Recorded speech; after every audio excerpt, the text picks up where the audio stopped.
Every religion in the world has been named after its founder's name or for the community or nation in which it was born. For example, Christianity derives its name from the name of its prophet, Jesus Christ, Zoroastrians from the name of their founder, Zoroaster, and Judaism, the religion of the Jews, from the name of the tribe Judah. Other religions are similarly affected, but not in the case of Islam. This religion is unique in that it has no such relationship with any specific individual or person. The term Islam does not imply any such tie because it does not refer to any specific person, group of people, or place. It is not the product of any human mind, nor is it limited to any one culture. It is a universal religion, and its goal is to instill in man the quality and attitudes of Islam. Islam, in fact, is a descriptive term. Whoever exhibits this characteristic, regardless of race, community, country, or clan, is a Muslim. According to the Qur'an, there have been excellent and decent people throughout history who held this trait and were and are Muslims. This naturally leads to the question, what does Islam mean? And what exactly is a Muslim?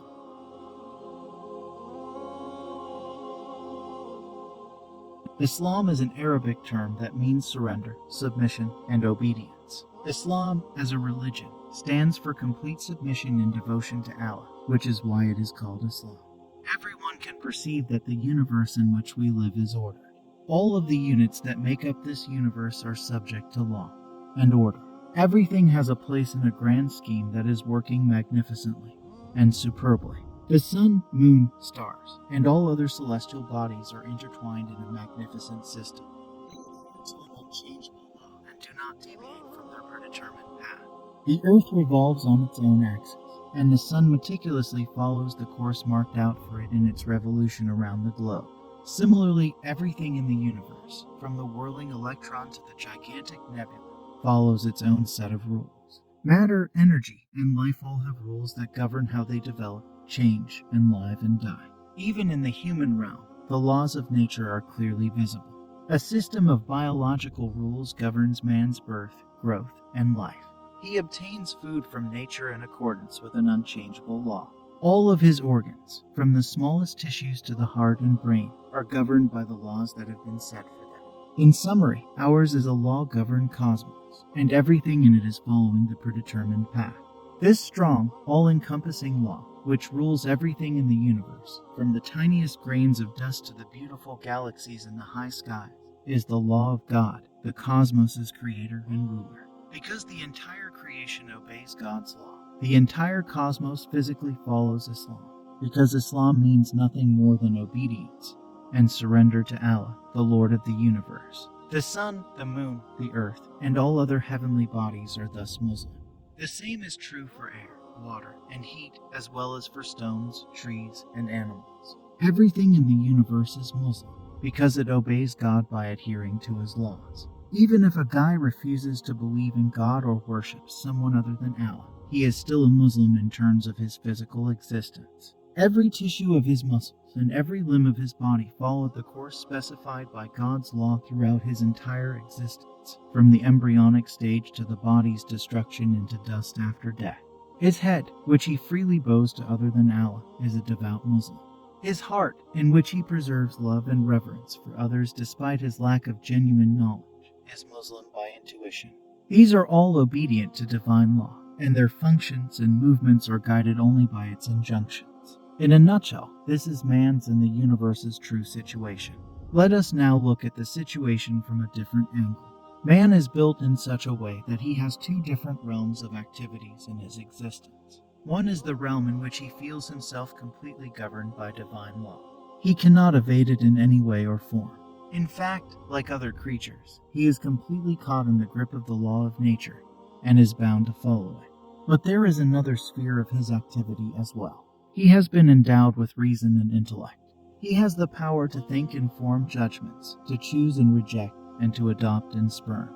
He is free to adopt whatever course of life he chooses. He can embrace any faith, adopt any way of life, and formulate his life according to whatever ideologies he likes. He may prepare his own code of conduct or accept one formulated by others. He has been endowed with free will and can choose his own path. In this latter feature, he has been granted freedom of thought, choice, and action, unlike other species. Both of these features coexist in a man's life. In the first place, he, like all other creatures, is a born Muslim who always obeys God's commands and is obligated to do so. In terms of the second point, he is free to become or not become a Muslim.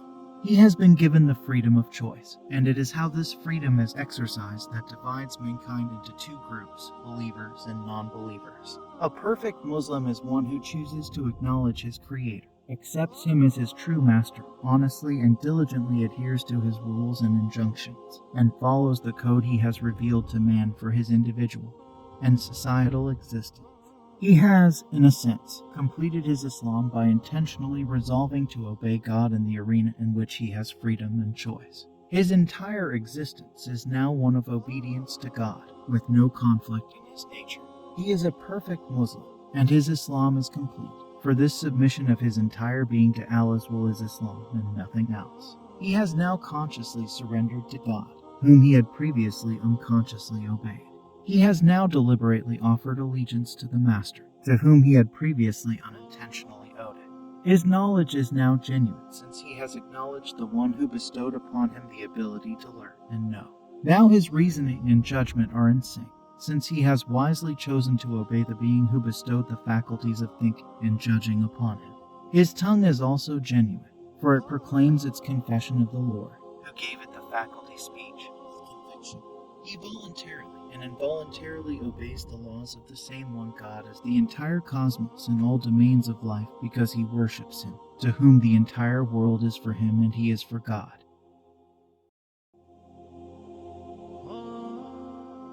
In contrast to the man stated above, there is the man who, despite being born a Muslim and unknowingly remaining one throughout his life, does not use his abilities of reason, logic, and intuition to recognize his Lord and Creator and instead chooses to deny him. Such a person loses faith in Islam's words. Kufr literally means to conceal or to cover.